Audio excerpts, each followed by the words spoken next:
大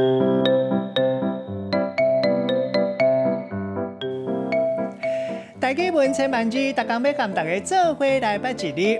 月底伫要投票选举，选举进前，若是黑白讲某一个候选人一寡无影无食的代志，安尼可能会违反选举罢免法。今仔日要甲大家小解，这一日就是日日也日第4条。读日这是读白音，某人读做日或者是日。啊，那日就是魂印的意思，像讲老花魂，咱讲是火日。另外特别讲一个所在，咱讲是即日，意思就是即搭，文音读做节，带大家做伙来小解这两个词。头一个读做无影无食，字面的意思就是讲无看到影，嘛无看到昏日，意思就是讲一个人黑白讲无的代志。第二个词读做脚日，就是看会到的脚印，嘛会当讲是无形，代表去过什么所在。咱用一句话来举例，甲这两个词夹做伙。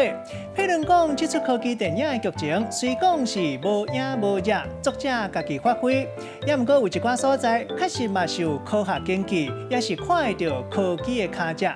今仔日小解这一日读做日，另外一个音读做日，文音是节，提供给观众朋友来参考。